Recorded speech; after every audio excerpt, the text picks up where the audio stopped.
So recently uploaded a video where my contributor to the channel, my son Eddie, who you've probably seen if you follow the channel or subscribe, make cameos and help me with projects, or we work together on projects. You've probably seen him in some fan servicing and repair videos, lawnmower videos, just some other random videos. He now has started on his own to make some videos, and he's a great kid, right? He's quiet, trying to develop his on-screen persona, as they say, and he and his sister and mother and in-laws and all were in Florida this past week as of this recording, and he did a quick video of a car show, and he wanted me to upload that to the channel. So their rental vehicle was a Jeep Wagoneer, right? And we just talk about how much we love those cars. And I have always been a Ford Panther person, like forever, until they didn't exist anymore. They stopped making them. If you follow the channel, I still have a Panther. I have a 95 town car. We'll always have a Panther. Sometimes I'll have more than one, but I'll always have one. And the one I have now I've had for like 6 years. One before that, or in parallel with it, I had for 14 years. And one before that I had for 8 years. And then I had one before that, that was in the family for I think 9 or 10 years. So anyway, a company vehicle, if you follow the channel, it was a white Jeep Grand Cherokee. I was new to the Jeep brand when I got it in 2017 as a 16 leftover, brand new. That car is still in service today with 206,000 miles on it, and knock on wood, it has been a rock star. Since then, in and out, I've had a couple other Jeep Grand Cherokees, and we have one in the stable. It's a black Summit with the Hemi in it. That has about 40,000 miles on it. It's 2021, and that doesn't get as much duty as the white one, but it's there. So when the Wagoneers came out, we fell in love with them right away, just from an appearance standpoint. Just very stately. If you follow me, and the whole point of me saying all this with the Panthers and everything, very traditional looking, stately kind of vehicles, and that's to me what those Jeep Wagoneers are. They have that stately appearance to them. I thought, like, I think the Escalades are kind of like that as well. But I do think like the brand new like Suburbans, Tahoes, Expeditions, like they try to like visually trick you into thinking it's a rounded off vehicle, or like narrower than it really is, and small. Look, they're big vehicles. Let's just be proud, and let's just make them stately looking. And as you might know, if you follow the channel, I have a 2019 Suburban.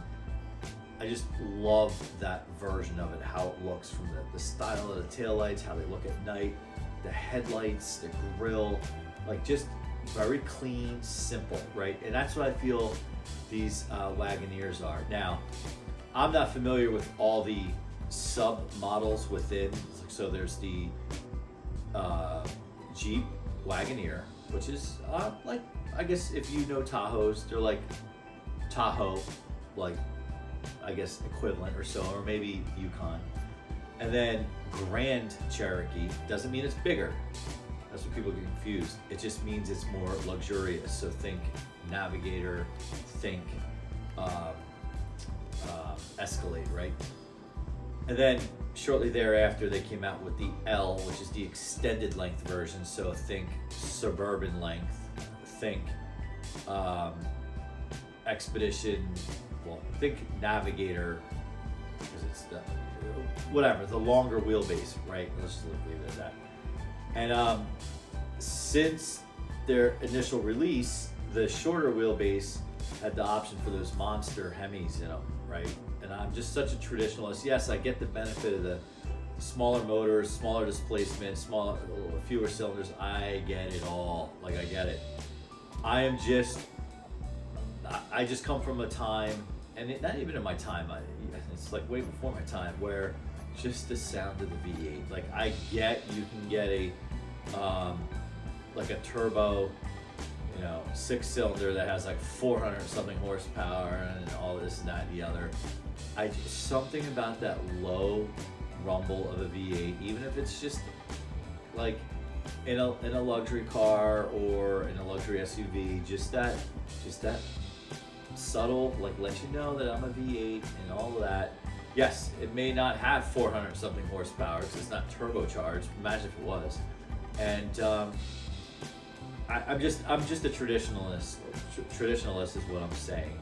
So in the comments, like you don't have to tell me what the benefits are of a Turbo 6, like the EcoBoost, which I could never stand that name, EcoBoost. Like the marketing team said, let's make something that sounds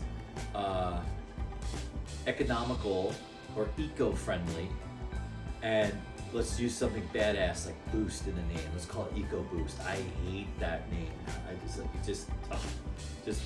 I hate it. And I was a Ford guy forever.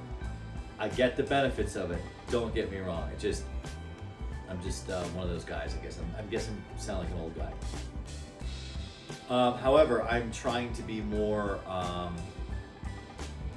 open-eyed because these Wagoneers are just beautiful, and now you can only get them with that Hurricane 6. One, I think the name Hurricane is just badass, right?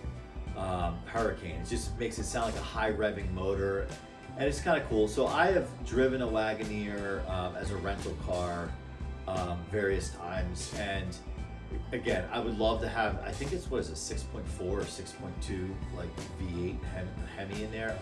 Any day, any time. But I get it, like that is not happening anymore.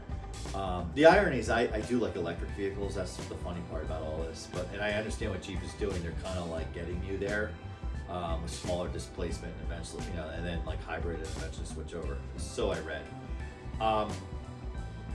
So anyway, it's just kind of like my feelings on it all, but those are so damn good looking, and driving one with the Hurricane in it, not too annoying. Now I understand going forward, I think starting this year or next year, the Grand Cherokees, they're doing away with the Pentastar 3.6 V6, and they've been done with the Hemis for a while now. I think it's the inline 4, or not the inline 4, but the 4-cylinder Hurricane. If I'm not mistaken, what's going to be in those, or I'm not sure. Someone correct me if I'm wrong there. And it's funny, I was never like as clearly talking about never anything under a V8 fan, just because I'm a traditional guy. Like I just like it, and it was available. You can still get it. So. Having that white Jeep Grand Cherokee with the Pentastar with 206,000 miles on it, like it's like that Pentastar motor is like, oof. And I know some of them have cylinder, like I think cylinder issues. I've heard about that. I know about some of the drawbacks with them, right? I get it. But anyway, so this is a long intro into my son making another video, or Eddie making another video. When they were in Florida, they had a Wagoneer, and he said he wanted to make a video to upload to the channel. I asked, because this is the second video that he makes, be kind. He's just doing a little tour of the vehicle.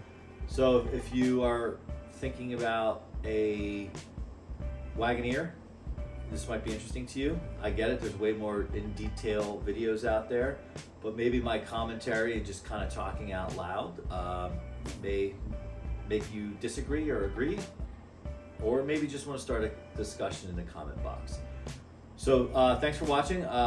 His tour will follow this little rant intro by me, and we'll see you on the next one. Make sure you like, subscribe, and check out some of the other cars on the channel.